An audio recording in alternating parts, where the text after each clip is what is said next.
We got 2 gallons, dude. We're all fire legends. You guys are getting fucked. Oh god.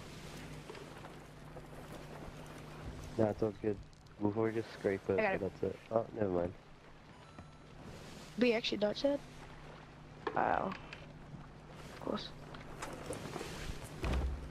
We got 2 gallons, dude. We're all fire legends. You guys are getting fucked. Chad, I'm not ringing the bell. I'm fucking dying, bro. It's just too funny. Where'd you go now? Thanks for the 5 deaths. I appreciate it, bro. PCE, thank you, sir. Ignition Zero, Mushi Hams, thank you. Elemental, thank you guys. Appreciate it. This is fucking funny as shit. Thanks.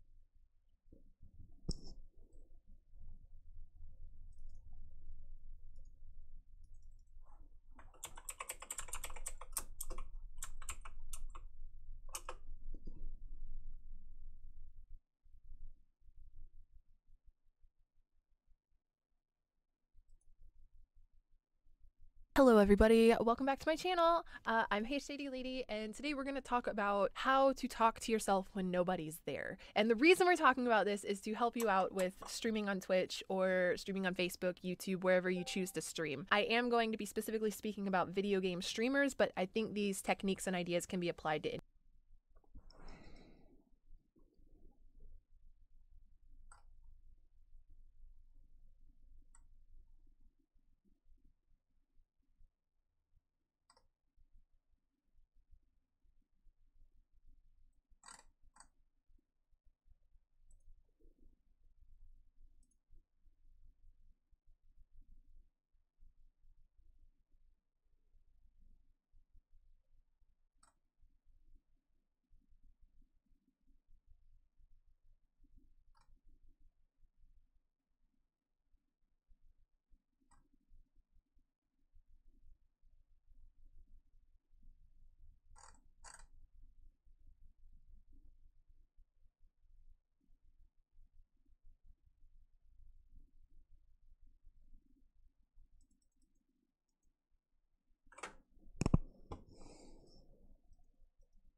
There's nothing more frustrating than an almost brilliant game. Enter Lost Sphere. To understand this throwback to the console role-playing games many of us grew up with, we have to take a brief trip down memory lane to 1995. Chrono Trigger was the black sheep of the Squaresoft RPG family, playing second fiddle to Final Fantasy and even the lesser-known Saga and Mana series in terms of sequels and follow-ups. All we got in the Chrono franchise was the Super Nintendo original, a loosely connected PlayStation sequel, and 2 ports of the original to the PlayStation and Nintendo DS. But most modern consoles don't have legacy ports of these once grandiose titles, as they further fade into our memory. Yet they're considered by those who played them among the greatest Japanese-style role-playing games ever crafted, weaving fantastic yarns of time travel and alternate dimensions, with lovable characters and enduring cities and locations, not to mention Yasunori Mitsuda's breathtaking scores for both games. It's a wonder no one has picked up the mantle and brought us the flavor and unique mechanics as those games did decades ago. Hearing whispers of a Chrono Trigger-like successor in the works, published by Square Enix itself, I could feel the embers of my bitter, stony heart stirring. This wasn't a sequel, nor was it even in the same universe, but the resemblance was clear. Beautiful old-school world maps, a clean design, colorful character roster, importance of character placement, lining up attacks and positional strategy in combat, and an emphasis on atmosphere and soundtrack. It sounded too good to be true. Created by Tokyo RPG Factory, a studio newly formed by Square to craft old-school style RPGs for a new generation, their debut project was I Am Setsuna. It garnered praise but struck many as an independent style production in AAA clothing. And that's not always a bad thing, but it did ring a little hollow. Cut corners were noticeable, and there was an inescapable feeling of a humble budget at its foundation. So today I'd like to talk about Square's experimentation and their attempt to bring back the classic feeling of Chrono Trigger, one of my favorite games of all time, and how well this new beast fares against the classics of yesteryear. Let's do this.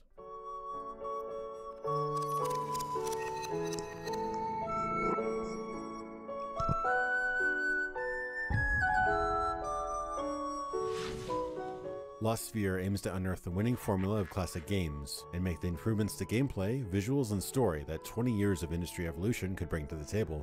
Chrono Trigger, like many other games of the golden age of RPGs, had a sincerity to it.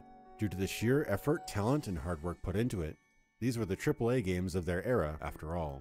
The Lost Sphere soundtrack is similar to the old Squaresoft games, with simple progressions and a leading riff to carry the song forward, aiding its memorability, akin to the recently popular Undertale soundtrack. The soundtrack to Lost Sphere is better than most, but compared to Mitsuda and Amatsu's masterwork, well, it's quite a high bar to clear. Lost Sphere has a charming art style mimicking the super deformed look of the classics, whereas on a console like the Super Nintendo, sprite size and animation memory were real factors and heavily influenced design choices. The limitation to 32-pixel sprites necessitated the exaggerated head size, body parts, and dramatic expressions. But this limitation also inspired the endearing art style. Most modern games attempt subtle emotions, and with the best of games, it works on many levels. But there is a charm in seeing the Chancellor literally drop his mouth to the floor, or seeing Chrono jump up into the air, arms outstretched with giant beads of sweat, at the smallest surprise. This spiritual successor tries to mimic the character model style of the old games, but implements them into a modern 3D engine. The advantage of having condensed characters is that you can show expressive and individualized models from a distant overhead camera. One thing missing, however, was the sharp detail that the state-of-the-art pixel graphics of the originals showcased.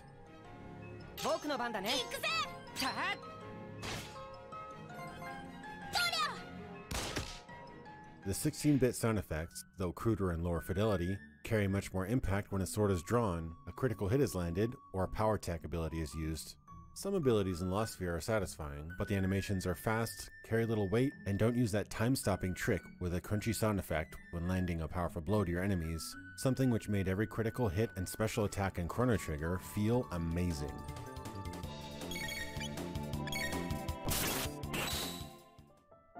Lost Sphere seems to borrow many little cues from the classics of old. The starting town immediately reminded me of the beautiful golden vistas of Krista, from the lesser-known SNES classic Terranigma, but that could be a coincidence. The so-called Volko suits and steampunk mechs look and function a lot like the Magitech suits from Final Fantasy VI, and some combat abilities are throwbacks to Chrono Trigger, like X-Strike, Aura, and Cyclone. This new game recreates the workmanlike structure of the world, reminiscent of the sprites and tiles of classic RPGs. And though some areas look a little plain for a 2018 game, there are times when the camera pans down to reveal a gorgeous vista with minimalist and appealing architecture. It's in these moments when the visuals are truly inspired. Though one area where Chrono Trigger excelled in is the variety of activity and locales you get to visit. Your journey spanned from the solitude of the Ice Age to a bright and beautiful Imperial Age fair, a desolate post-apocalyptic future, medieval fantasy forests, and Jurassic plains and mountaintops. This is partly due to the wide opportunity of locations available in a game about time travel, though. I Am Setsuna was much smaller in scope and theme, but Lost Sphere learned some lessons from its predecessor. No longer constricted to snowscapes and piano solos, we're introduced to golden grassy plains, forests, deserts, and steampunk cities and castles, and the soundtrack was composed more like full orchestral melodies with much more instrumental variety, and at times, it does indeed sound spectacular.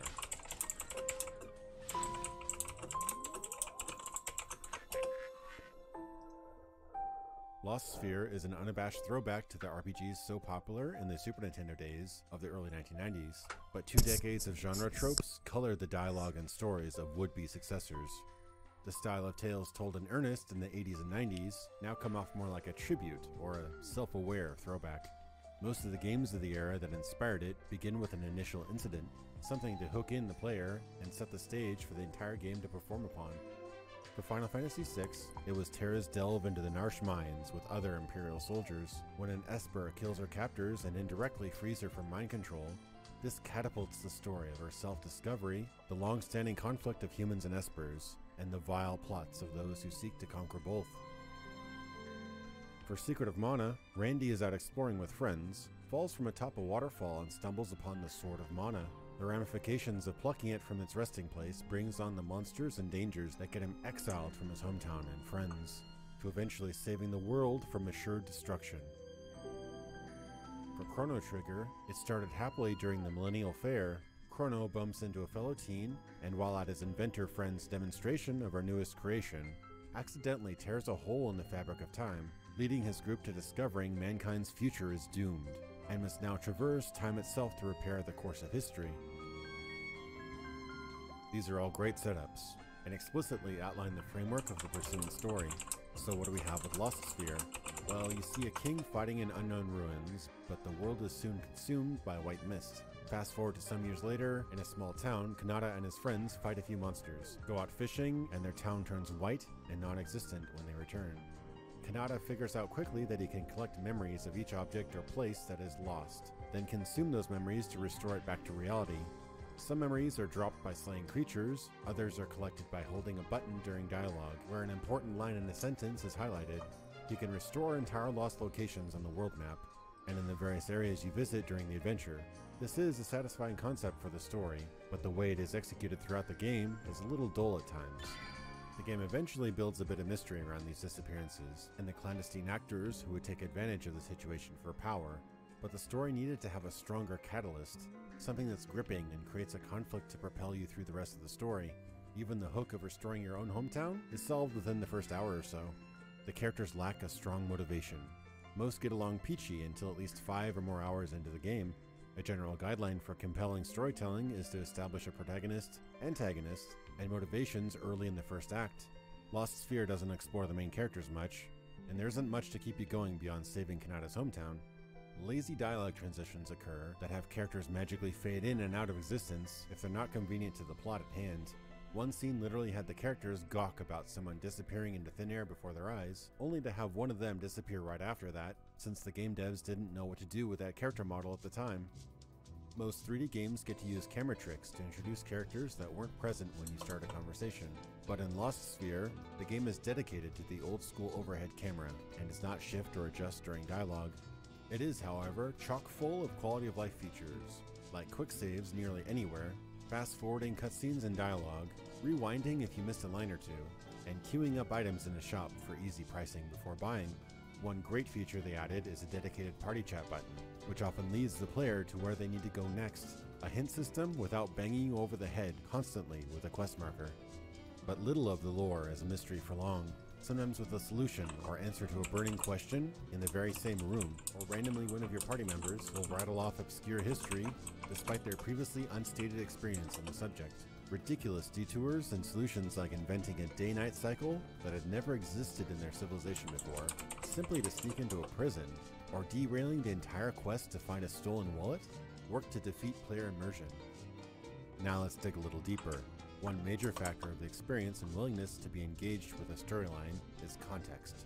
Action games and mindless shooters just need to establish how badass you are, and how much you want to destroy your enemies. But in a sophisticated and nuanced story, as you'd expect in a role-playing game, you'll instinctively desire character development, memorable friends, and notorious villains. Old-school video game stories were presented a little like stage plays. You had to emote loudly and clearly due to how small the characters appeared, and musical cues would drive the drama and emotion just as much as the actors themselves. Lost Sphere attempts to emulate these reactions and feelings with sounds and icons that pop up next to the character's head. But their faces and reactions change little during much of conversation, with long stretches of expository dialogue, sometimes repeating itself. Lost Sphere incessantly tries to explain what's going on in depth, rather than show it. Between the emotive faces, dramatic jumps, and cues, Chrono Trigger's story is told at its best through emotion, rather than words. A good example of this methodology at play is the moment the gang learn of the impending demise of their world. Marl runs around distressed, and you can feel her frustration in her movements, extending her arms, pleading to Luca and Chrono to do the right thing and save the world, compared to a similar conversation about Lost Sphere's danger of the world being consumed by the mysterious Lost, and you'll see what the problem is. There's a little known rule in graphic design. Your layout should speak what you're trying to get across without any words at all. This applies to storytelling as well. It's no coincidence that many movie directors are also painters. Composition and imagery can communicate a story stronger than words alone ever could. In many of Chrono Trigger's story sequences, you get the idea of what is happening through the visuals, music, and sound design alone, even if the dialogue wasn't there. This isn't the case with much of this spiritual successor. In the context of a 16-bit RPG from 1995, Chrono Trigger's hyperactive and to-the-point attitude toward the story works fantastically. Emotions are exclaimed, motivation is hammered home, and characters are more like simple archetypes than the mix of 1,000 subtleties of a real person. This is partly due to the less refined translation and localization efforts from Japan to the West back in the day. And with only a couple hundred pixels rather than a full HD screen, you could squeeze just a few words into the pixelated dialogue window. If these limitations were applied to many modern games conversations, it might require 100 or so clicks to get through a small chat. William Shakespeare once said, "Brevity is the soul of wit." Well, if that's so, designing and writing Chrono Trigger for a low-res and low-tech piece of hardware, then translating it from Japanese might have accidentally made this game's story execution brilliant. And in this way, it's almost unfair to compare a game from that era to a modern one. Not only is there no excuse to have well-developed characters with deep writing and world building, it's expected.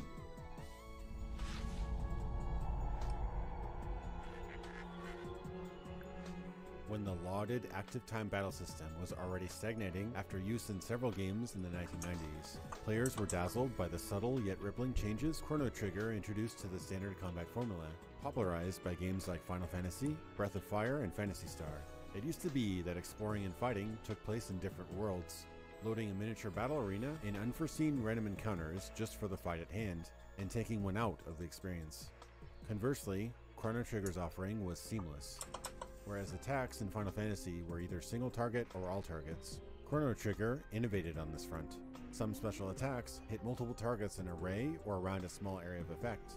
This made combat more strategic and calculated. You'd wait for enemies to move or shift before lining up your attack.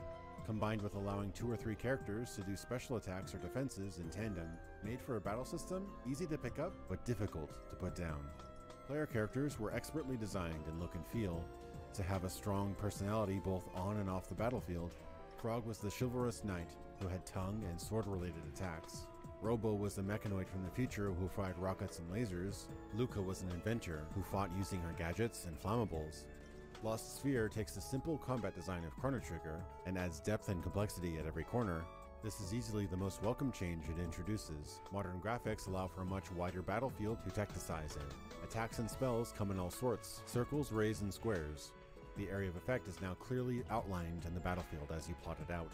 An excellent addition. The payoff of lining several baddies up to land an effective blow has been ecstatically reproduced here. Though the character design suffers, the sword-slinging main character, Kanata, might as well be a reskinned Chrono. His best friend Lumina fights with her fists and has an assorted set of abilities. Locke uses a bow for range attacks, but is quite similar to Van's ranged weapon, though lacking his expanded spellcasting mechanics. They're different enough, but the strong identity and distinct feature set of each character is grayer than in the games that inspired it. The touted Volko suit system is a bit of a miss for me though, as all it does is drop your character into a mech with a party-shared monopool. There are some unique abilities, and the famous double text from Chrono Trigger emerge here somewhat, available only to pairs of characters inside their Volko suits. In the end though, it works. Simple, fast, moderately tactical combat that gets you in and out of fighting quickly, just like the classic that inspired it.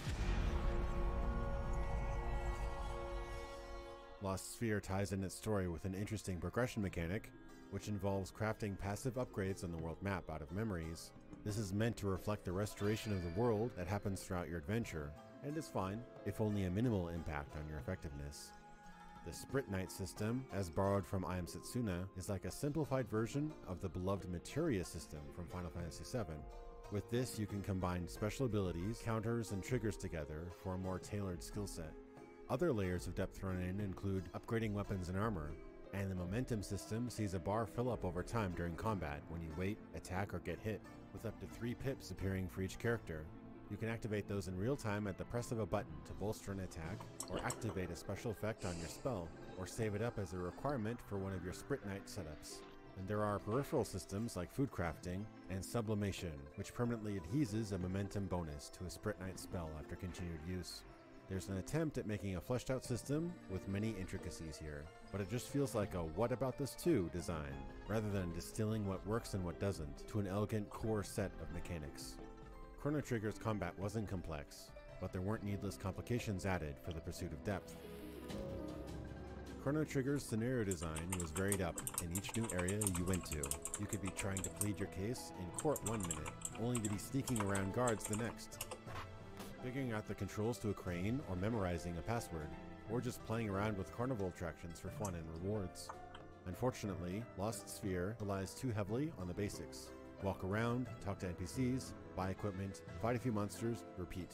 It's consistent and uninventive, with just a slowly expanding set of tools rather than innovative scenarios around each corner.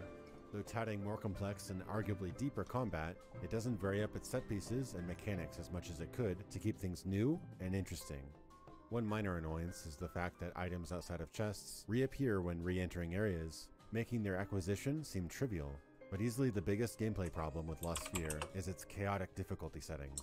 I was breezing through enemies, so I had to set the game to the highest difficulty.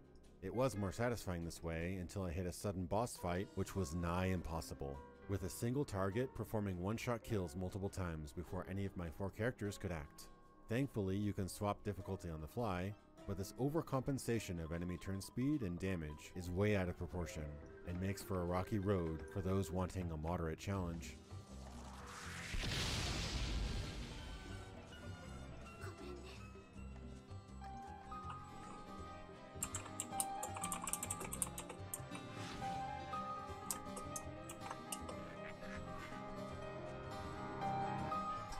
Lost Sphere has the content for dozens of hours of gameplay, but is there adequate quality, variety, and new mechanics to hold your attention for that long?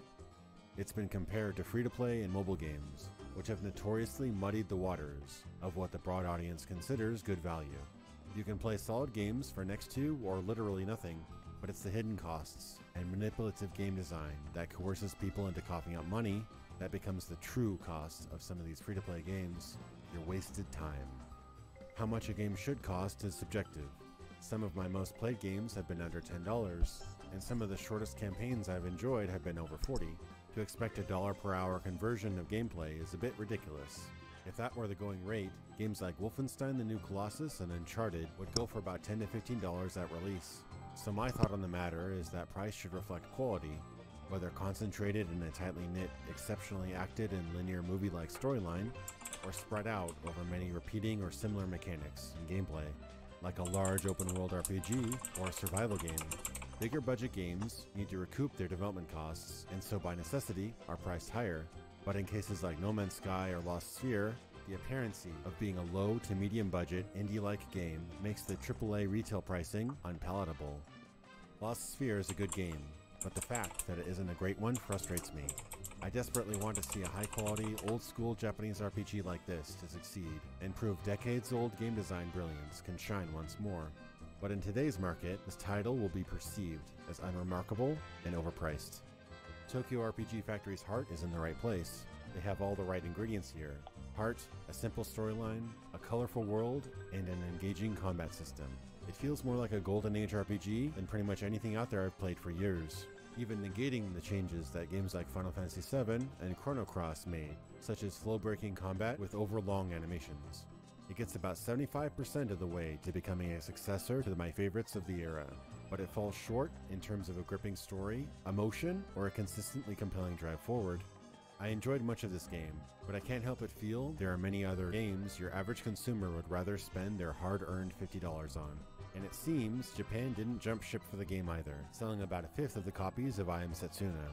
So it seems to be a niche title, priced or mispriced as such. Will this game revive the dying niche of traditional JRPGs? Probably not, but it's a glimmer of hope to those wanting to see a glorious revival of this style of game. And I for one applaud it as such. Let's hope that Square Enix and Tokyo RPG Factory give this almost winning formula another shot. And hey, third time's the charm, right?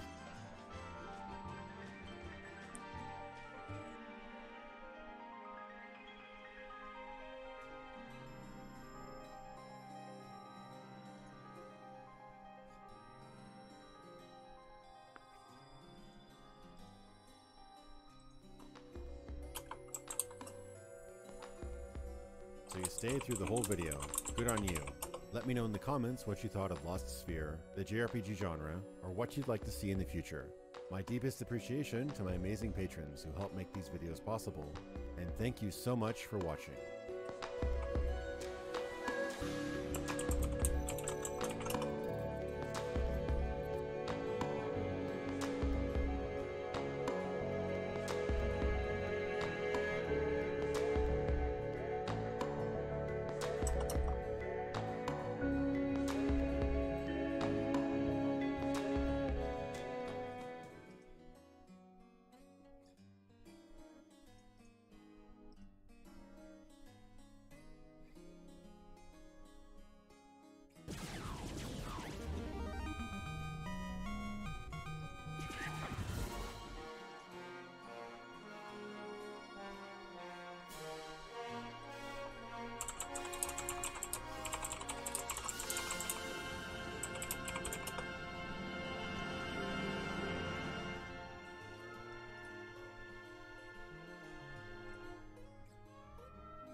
collecting gil ever became a problem, a little-known Japanese game company named Square was having financial troubles of its own. In 1987, they began facing off against another worldly evil known as bankruptcy. After only a few years of development by itself, and under the Disc Original Group collaboration, Square's bottom line was rocked by a string of unsuccessful titles, including The Death Trap, Cruise Chaser Blasty, Alpha, King's Knight, and an Alien side-scrolling shooter. Even North American hits like Rad Racer and 3D World Runner were barely enough to keep the company afloat.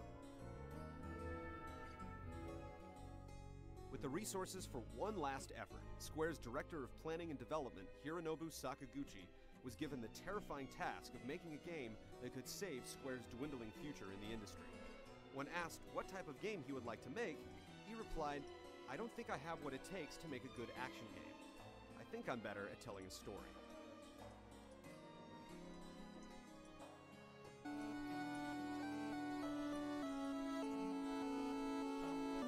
Taking cues from other RPGs on the market, from Japanese contemporaries like Dragon Quest and The Legend of Zelda, to stateside influences like Ultima, Sakaguchi dreamt up a video game with an immense world map to explore and an engaging tale to tell.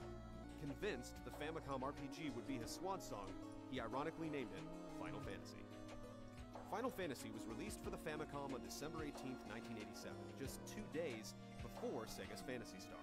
It was directed by Sakaguchi himself, with character designs by rising manga artist Yoshitaka Amano, and music by Nobuo Uematsu, a veteran video game composer who lent to the project his 16th video game score.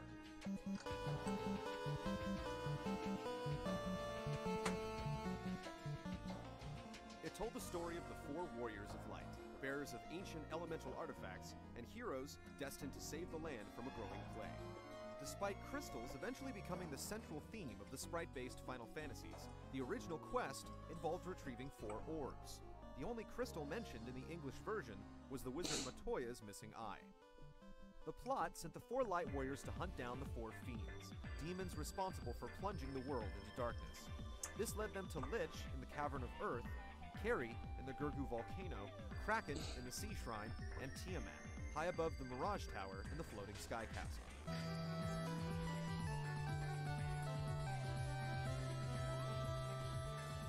But defeating these enemies only revealed a greater threat. They had collectively created the demon Chaos out of the corpse of Garland, the first boss you faced, and sent it back in time. After your team rewound the clock to face him, you learned that Chaos was the one responsible for sending the 4 fiends into the future, creating a cataclysmic and confusing paradox. Once Chaos was crushed, the world righted itself, and the heroes returned home.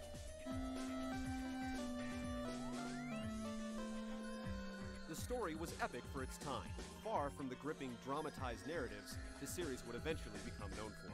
Instead, the focus was more on creating a deep, fulfilling, and highly customizable RPG gaming experience. You could name your characters, but with only 4 spaces available, you were essentially playing out one of 6 different archetypes. White Mage, Black Mage, Red Mage, Thief, Fighter, which later became Warrior, and Black Belt, which later became Monk, allowing for 30 possible group combinations. Your characters battled for money and experience points, powering up to a max level of 50. After a trip through the Castle of Ordeals and a visit to the Dragon King Bahamut, players could graduate their characters to superior jobs, including White Wizard, Black Wizard, Red Wizard, Ninja, Knight, and Master. These optional class upgrades were a first for the genre, and allowed the use of advanced spells and items. The majority of Dragon Quest and Ultima encounters were one-on-one, but in Final Fantasy, you could unexpectedly face off against up to 9 varied enemy types. These encounters were random, whether you accidentally stumbled across a band of wily imps, or intentionally stepped forth to retrieve a sacred treasure. Most RPGs displayed their combat engine in first person, but Final Fantasy was the first game to show the heroes on the right side of the screen opposite their opponents on the left. That way you could visibly see who is attacking who on both sides. Primitive as they may appear now, Final Fantasy's battle animations were some of the most advanced graphical effects gamers had ever seen before. There were 8 levels of either black or white magic to learn, with 4 spells available within each. Mages could only learn 3 spells per level, forcing you to choose carefully. In an awkward time before mana or magic points, spells could only be cast if they had charges available. There were no ethers or elixirs, and only houses and inns restored charges. To see the world, players had to traverse an overworld map of 3 large continents, stopping to explore a multi-level dungeon, castle, cave, or rest at a friendly town's inn and shop at its stores. The planet-wide expedition became easier to manage once your party came in control of a boat, a canoe, and eventually an airship.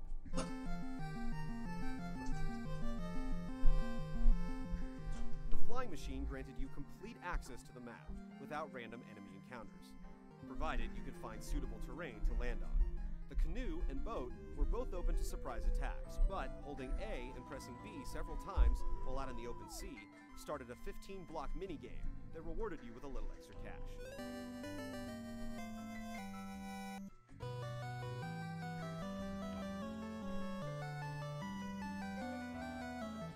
Final Fantasy had an extensive musical score for its day, with almost 20 different tracks playing out over the course of the game. Several of these would go on to become mainstays in the series, including the title screen arpeggio, the victory fanfare at the end of each battle, and the opening theme, which would evolve into an anthem for the entire franchise.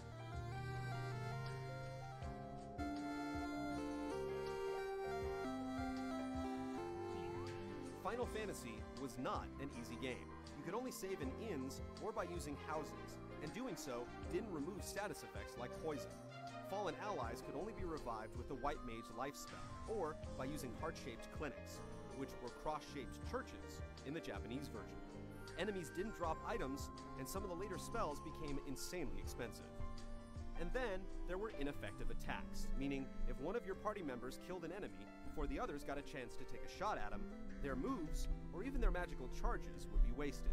The monsters would also jump from being a walk in the park to a virtually impossible deathmatch at a moment's notice. And Square would tweak each upcoming sequel in an attempt to balance the overall difficulty level.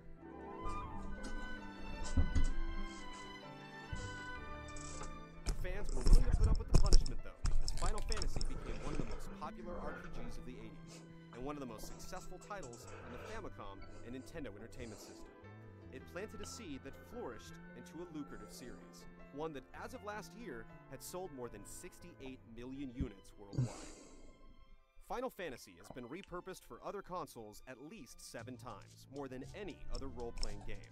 These include the American port in 1990 and upgrades for the MSX, WonderSwan Color, PlayStation 1, Game Boy Advance, mobile phones in Japan, and last month, the PlayStation Portable, giving credence to Sakaguchi's crew that their fantasy was anything but final.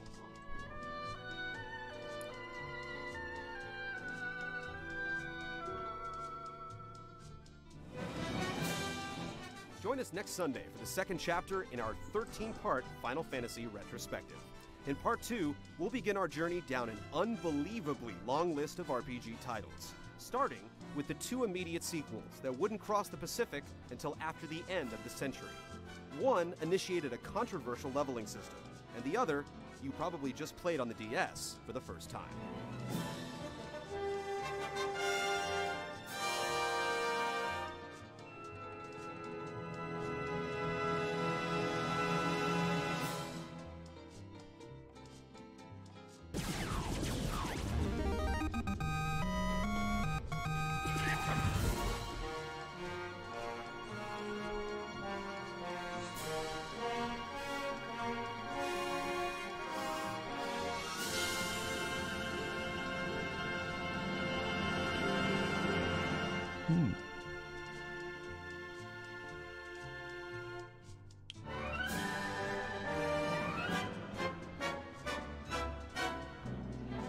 The growing popularity of the first Final Fantasy helped the originally unscheduled second installment arrive on Japanese store shelves 364 days later. Since Final Fantasy I was never intended to be a smash hit, its story didn't lend itself to a sequel. Because of this, Square felt the freedom to take numerous aspects of the first game in a completely new direction.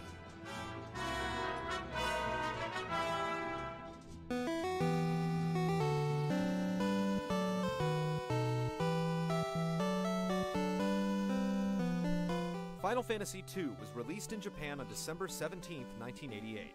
Sakaguchi, Amano, and Uematsu were back on board for the sequel, as well as several members from the original development team.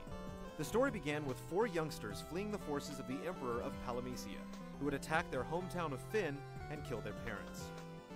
While there was no prophecy that said they were destined to destroy evil and save their world, the heroes eventually became a humble warrior, a cautious mage, a simple-minded monk, and a morally conflicted dark knight. But unlike Final Fantasy I, there was no opportunity to upgrade these classes. For the first time, they were ingrained into their characters. They also didn't level up like their predecessors. Instead, the individual attributes of each character leveled up, including hit points, magic power, stamina, strength, spirit, agility, intelligence, and evasion. These categories would grow stronger the more they were used or needed, and the same was true for weapons and spells.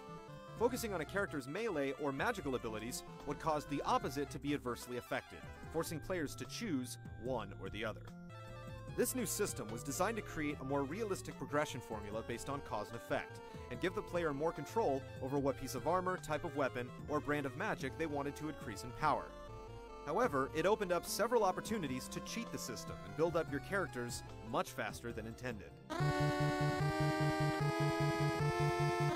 When you canceled the command you previously assigned to one of your battling sprites, the performance enhancement would still be registered. And just because you got more hit points for getting hit by the enemy, that didn't mean that your own party members couldn't fulfill that role as well. Careful and patient players could level up their party significantly in just one battle, by attacking one another or reissuing multiple commands. The walls that blocked your party from the on-screen enemies came crumbling down to create a wide-open combat window, with all the necessary information at the bottom. This housed current and max HP, which could now be raised well over 999 points.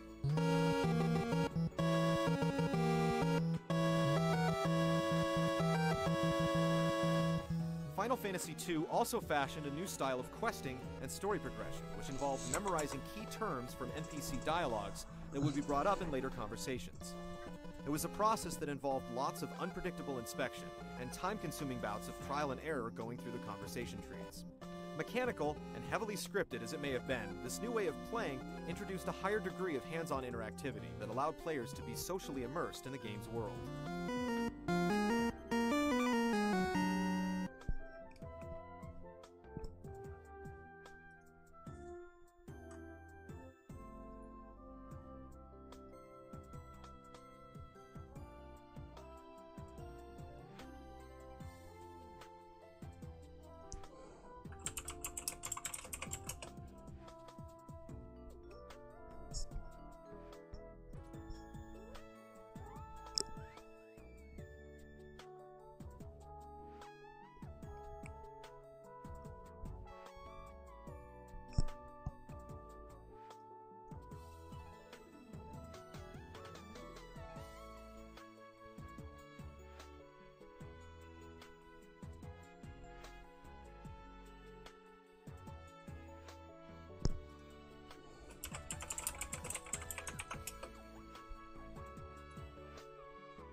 fresh but flawed experience method and question-answer plot progression were just two of many additions to the sequel. While these didn't return in later games, the following developments became standards within the franchise. Final Fantasy II was the first time you could fight with less than 4 members in your party, and have characters come and go throughout the story, including the White Wizard Minwu, the passive General Gordon, the family man/pugilist Joseph, the spunky pirate Leela, and the wyvern-wielding Ricard, the Last Dragoon. Boat and airship rides began on a predetermined path, until you were able to control each craft by yourself, and you were no longer required to dock boats at harbors to reach the mainland. Added to the fleet in the second game was the Snowmobile, a 3-wheeled sailing vessel that allowed you to cross an epic mass of ice. If they were lucky enough, players could stumble upon a stable hidden in a forest, housing a familiar Final Fantasy staple, the Chocobo. It was Final Fantasy II that introduced the world to these beaked companions that helped players cross the continent faster with 0 enemy encounters. And you couldn't get in an airship in 2 until you met Cid for the first time. Players would bump into this pilot/scientist/engineer/explorer many times in the years to come, as his namesake continued throughout the main series and beyond.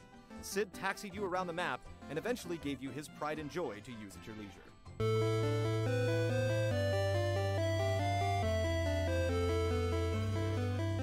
Final Fantasy II's story was much more involved than the tale that was told before it. The characters had preset relationships, and several heroes passed on or blinked away, sacrificing themselves for the greater good. In total, 6 good guys died before the story was over. The plot strangely mirrored that of Star Wars Episode IV, involving young heroes joining a rebellion. The Empire imposed its will using a giant metal ship, with a distraught princess tucked inside.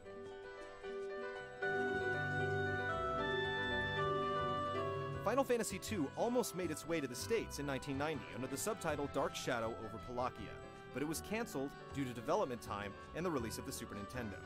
US audiences would have to wait until 2003 to play Final Fantasy II when it was reinvented, along with its predecessor, for consoles, handhelds, and mobile phones around the world.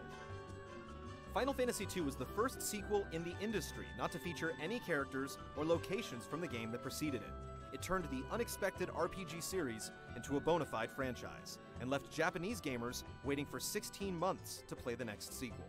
American gamers didn't get to play it until last year.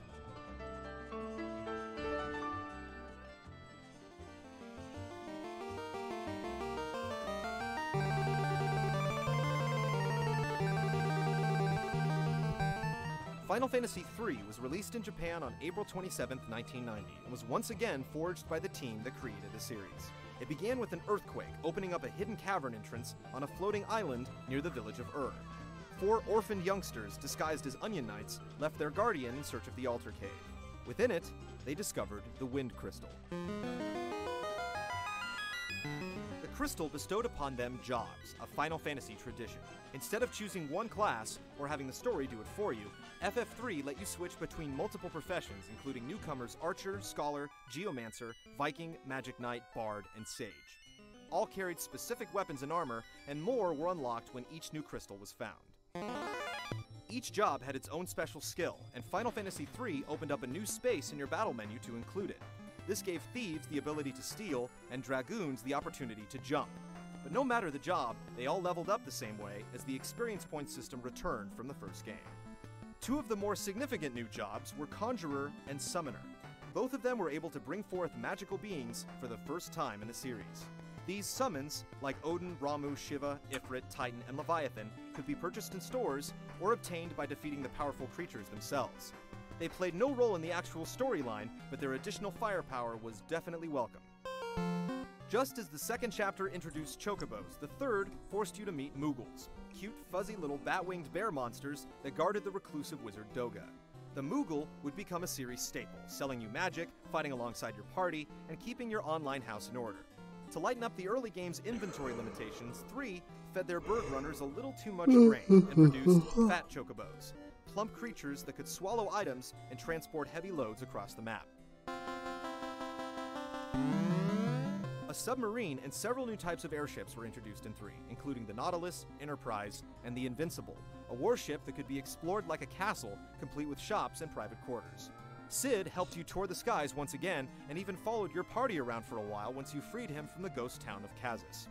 The forgetful warrior Desh hitched up with your crew after he gave you mini-magic, the ability to shrink your entire party and enter several mouse-sized areas.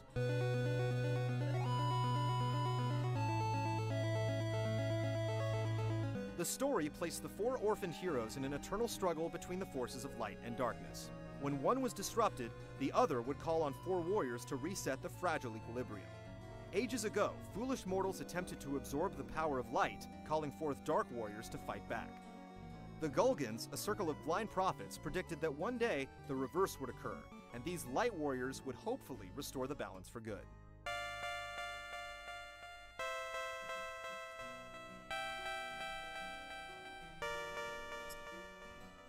These events came to pass thanks to a spiteful mage named Zand, a pupil of the wizard Noah, and a sentient being called the Cloud of Darkness, a hive mind of evil that aimed to tip the world off kilter while an unstoppable void consumed it. Final Fantasy III was unfortunately shadowed by the release of 6 in America 4 years later. The 6th installment was renamed 3 as it was the 3rd Final Fantasy released in the US. This almost erased all knowledge in the States of the 3rd Famicom game, and meant we wouldn't get our hands on it until it was ported to the Nintendo DS 16 years later.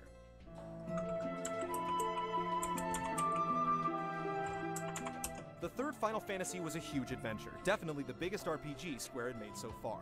It brought the most successful elements of the first 2 games together, and helped build a growing curiosity as the series would soon have to move ahead a generation.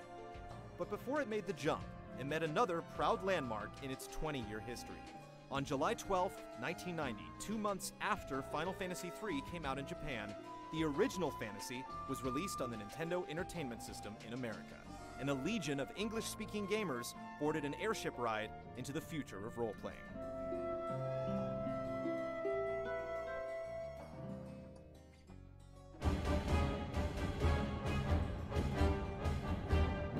Join us next week for the 3rd installment in our 13-part Final Fantasy retrospective.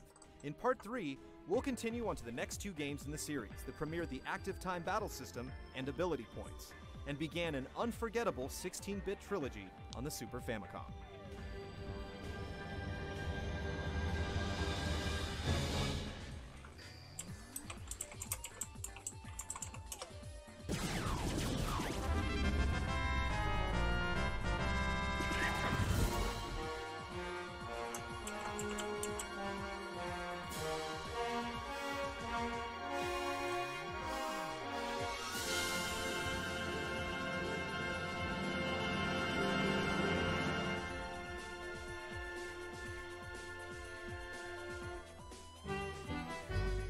The Mega Drive was released in Japan on October 29, 1988. This was 2 months before Final Fantasy II was released in Japan, and 2 years before most Americans would know the series even existed. 16-bit adventures for Sega's new system, like Phantasy Star 2 and Sword of Vermilion, made NES owners think about the future.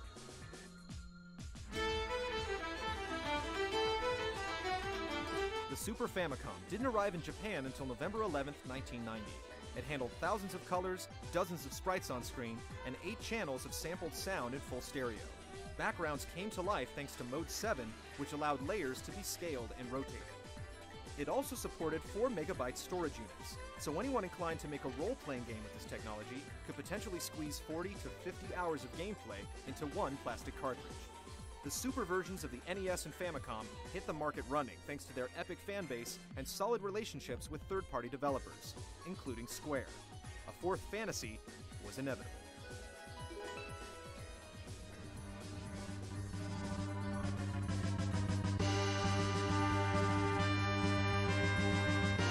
Final Fantasy IV was released in Japan on July 19, 1991. For the first time, it also came out in America the same year. It was renamed Final Fantasy II in the States, and with most US gamers absent-mindedly skipping over 2 entries in the franchise, it was considered a phenomenal leap forward. 4 was once again directed by Sakaguchi, designed by Amano, and composed by Uematsu.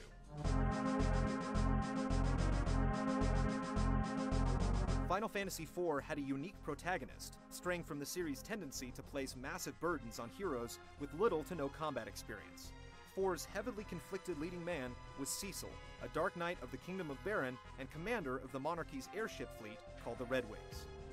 After questioning the king's request to attack innocent people in the search of 4 crystals, Cecil was stripped of his rank and forced to reevaluate his ambitions. He was aided on his path of redemption by his dragoon companion Cain, his white mage lover Rosa, the lost summoner Rydia, and many others.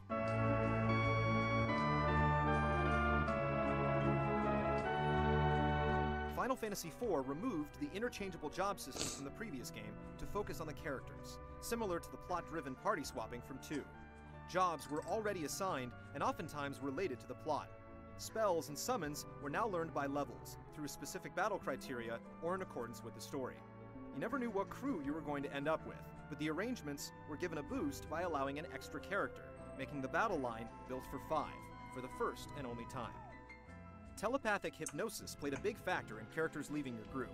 Once Cecil had left his kingdom behind, the warrior Golbez took control of the Red Wings and the will of Cain. The karate master Yang also briefly fell victim to mind manipulation, and both of your friends had to be smacked around before they eventually snapped out of it. These additional characters didn't just follow, they fought, and sometimes died alongside you.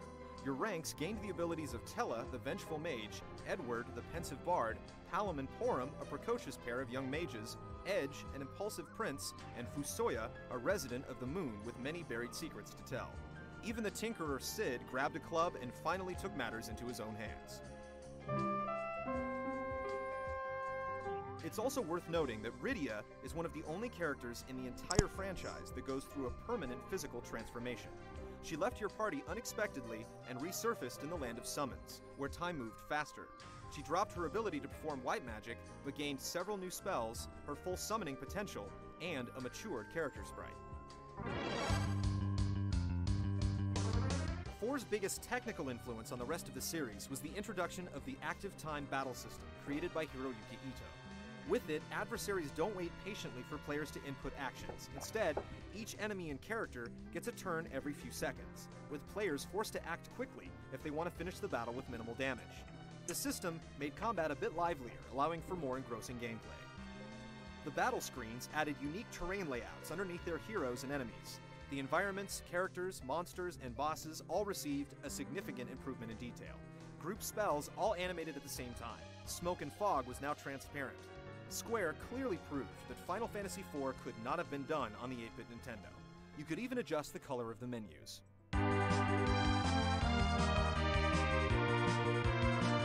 While previous fantasies typically had just the planet's surface to explore, 4 added 2 free-roaming maps, the Underworld and the surface of the Moon. Your flying machines were fashioned with accessories to help you get to these new places. The Lunar Whale was resurrected to help you reach the stars, and black chocobos were introduced that could fly but only land in forests.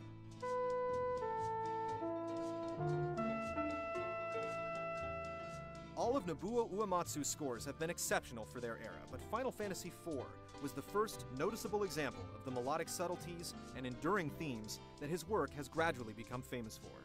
Theme of Love has been taught to Japanese school children as part of their curriculum. The tracks from 4 have appeared on several compilation albums and have been performed live by numerous orchestras and metal bands. The story in 4 rekindled the 4-tier elemental structure and even referred to the monsters as fiends. Mylon, Kenazo, Valvalis, and Rubicant weren't the original names, but their inclusion was a nod to the first game. Summons were also given peculiar names, as 4 first introduced Americans to the advanced magic. Shiva, Odin, and Bahamut kept their names throughout the series, but Americans first knew Ifrit and Ramu as Jinn and Indra.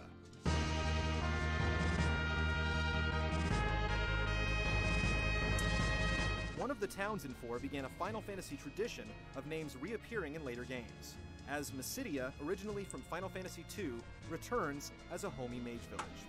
4 made several direct references to our universe as well. It was the first fantasy to name its world, as Fusoya refers to it as the Blue Planet. He explains that he and the rest of his race, called the Lunarians, originally came from a planet in Mars. Derek, shimmy, shimmy, yo, shimmy, yes, shimmy, yes. Give it a microphone, take a whack. Off on the nature, toss by my yacht. Giving a hand in the down the Brooklyn, so Wu-Tang Killer beast on the sword. Shimmy, shimmy, yo, shimmy, yeah. Team Dog on the black man set, on to better be Superman set. Affenzahnland. Ja, Schneckenzahn minus 9. Schering, Schering, Lady, ich besorg Viagra, da bums ich wie der Teufel. Saul, Hamdullah, yes! Übersatte Grüße an Affenzahn, jo. Überall krass Schneckenzahn-Sound. Und Discord. Discord, Eine Discord. Shit.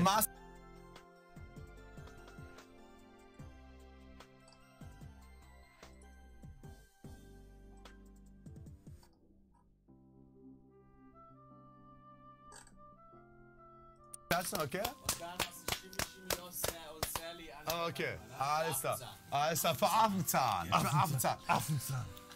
Affenzahn. Dedek, girl. Affenzahn. Dedek, girl. Shimmy, shimmy, yes. Give it a microphone, take a whack. All from the nature, toss by my yacht. Giving a hand down the Brooklyn, so Wu-Tang Killer, beast on the sword. Shimmy, yeah. Team Dog on the black man set. On to better be Superman set. Affenzahnland. Ja, Schneckenzahn minus 9. Schering, Lady, ich besorg Viagra, da bums ich wie der Teufel. Saul, Hamdullah, yes! Übersatte Grüße an Affenzahnland.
How you going, you big bloody beautiful tit heads? Here's me face. Have I got a treat for you? In no particular order, here is WTF happened in 2018. It became known that Kim Jong-un has the most dedicated bodyguards in the world. I reckon if I was chosen for this job, I wouldn't be able to bite my tongue. I'd be like, why don't you invest in a bloody bulletproof car? Why do you need human cannon fodder in 2018? I'd at least want appropriate footwear for jogging in. Fergie started Global Ear Bleeding Day when she sung her version of the American national anthem. I'm not even American, and I was offended. I'm not going to include any fucking sound. This bloke showed everyone how to become a Jenga god. Right now, his tactic looks absolutely dodgy, but do not judge a Jenga god by his cover. Here's an FBI agent letting loose on the dance floor. He does a backflip, his gun falls out, and he's shot someone. My favourite thing about the World Cup was Neymar rolling. Here he is in space. We don't need NASA. Just roll him out to discover new planets. Fuck yes to Japanese football fans for their cleanliness. Australian sport fans did what we usually do. Here's Australia out to discover new planets. Fuck yes to Japanese football fans for their cleanliness. Australian sport fans did what we usually do. Here's Canada's Prime Minister. He's saying, yeah, nah, fuck it, let's legalise weed. This guy's like, I've smoked weed forever. Now I just get a fancy paper bag and a receipt. This is the coolest royal wedding speech I've ever seen. In fact, it's the only royal wedding speech I've ever seen. Oh, there's Harry and Meghan already enjoying married life. R.I.P. to Stan Lee. You were a true blue superhero, mate. Too many people don't really do what their heart's desire is, but they try to do something else because they think, well, it'll be easier to get a job or to make money. Speaking of making money, Apple hit $1 trillion in value. If I gave a shit, I'd be excited. But I don't give a shit. The discovery of Wide Neck Guy was far more exciting for me than a financial evaluation of a tech giant. Here's Wide Neck Guy meeting Long Neck Guy. Yeah, this event has much more substance in the world than we realise. Here they are having a running race. That's next level shit. They're definitely me favourite living memes of 2018. Here's a bloke who went on a hang gliding adventure in Switzerland. He is literally hanging and gliding. The pilot, if you can call him that, forgot to strap in his passenger, and now he's like, oh, no worries, I'll still give you value for money. Let's go down the steep side of the mountain. How you going down there? You got sweaty palms yet? I bet you do. Look, you wanted an extreme holiday. This is fair dinkum fucking extreme, is it not? And here comes the touchdown. Gee whiz, he did well to survive. This dickhead is not a responsible hang glider owner. Boston Dynamics continued their robot work in 2018. These cheeky wankers are getting smarter. I don't know if we should be worried yet, but let's just keep an eye on this YouTube channel. Let's keep an eye on it as caring, concerned citizens of Earth. Here's a mum catching her son opening a package with a bong in it. It just looks like a vase for like a bunch of like things. It's a bong. What the heck? I didn't order that. Ordered an Xbox card. I did not order that. If he did order it, this legend hopes he got a fancy paper bag and a receipt. A bunch of kids in Thailand got stuck in a cave for 17 days. Rescuers managed to get them all out nice and safe. Elon Musk called one of the rescuers a pedo guy, a pedophile. He then quickly used influencer marketing to make sure he became cool again. Habib Nurmagomedov had a great win in the UFC against Conor McGregor, but ended it in a controversial shitstorm. Yes, I am aware, Conor is a cunt too.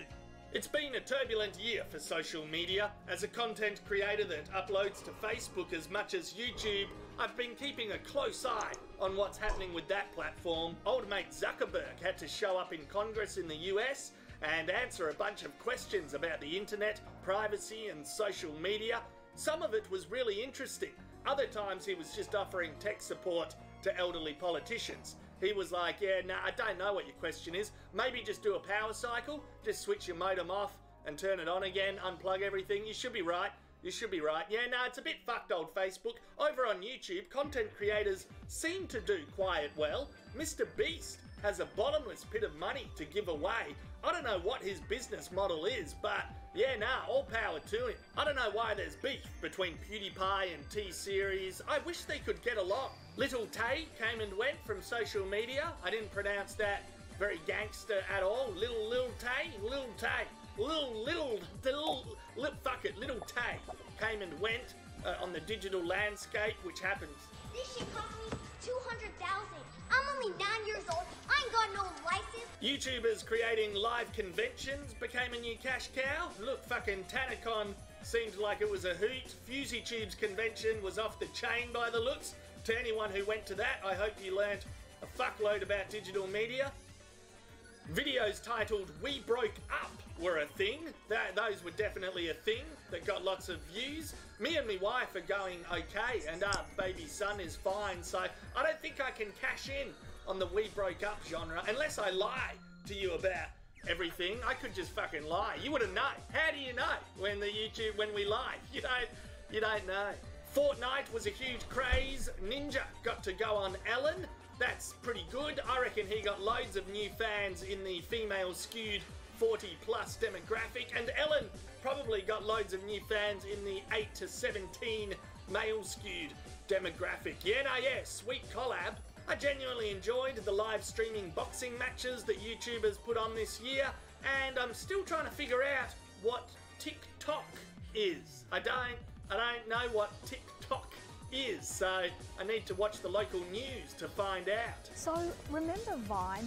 Well, TikTok is kind of like a new incarnation of that, except it's got a few more features. No. Stand out, be creative, Oh no. delight, and I'm not starting a TikTok account. I'm not doing it. I don't need another fucking thing to manage. Fuck me. Anyway, let's get back to the wall-to-wall commentary style. The greatest attempted robbery I've ever seen took place up in Canada. The destination fucked gods made sure this Sheila was never gonna get away. Dancing next to your car while listening to Drake was a trend. Because I'm a dad now, I find this highly irresponsible. I don't like it. There are too many dangerous things that can happen. I don't care how good you are at dancing, you need to save your moves for the disco. Karaoke became more hectic than ever. This is such a fair dinkum energetic performance of a classic.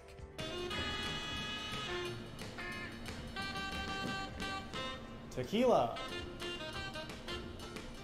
Here, Trumpy was like one of those people who stop in a crowded shopping centre and you're like, what the fuck? It's Christmas time. It's too busy to stop. Bloody keep moving, mate. Keep moving. Kiki, do you love me? Say you'll never ever leave from beside me. The British Prime Minister is smashing that Drake challenge. Somewhere in 2018, the Sri Lankan government was bought out by the WWE. This fella is preaching with a snake in his hand. The snake says, quit trying to get me on side with all this religious bullshit, and bites his fucking ear. He rushes off to hospital and thanks God for his survival, not the doctor. It really was a year where people took action in their communities and fought for issues they believed in. If a grown adult wants a hand job, another grown adult is willing to give one for money, then let them. Down in Australia, one of the biggest issues was when Bunnings hardware store started putting onions on the bread first at their sausage sizzles. Onions on top, as pictured here, are now considered a safety hazard. Have you got a personal preference? I think I'm a non-top guy. Yeah. Do you see any problems, other problems, if you put the onions underneath the sausage? Well, your structural integrity of your bread's compromised quite badly, so yeah. People have been fucking outraged. Yeah, nah, rightfully so. Employees at Blizzard Games got booed by a live audience when they were like, yeah, you can play the new Diablo game on mobile. That's all. Just mobile. Nothing else. Hey everyone, that's fun. That's fun. Mobile and tablet. There's been scary fires in California and scary fires in Queensland. Maybe climate change is worth having a chat about? Whenever you're ready, elected leaders, whenever you're ready, or just keep bloody standing there. Maybe we should elect this hedgehog as Supreme World Leader. Of course, the alpacas are not sure if they trust it, but I'm willing to give it a go. The hedgehog definitely looks enthusiastic. It wants the alpacas to follow it. I'm seeing solid leadership skills.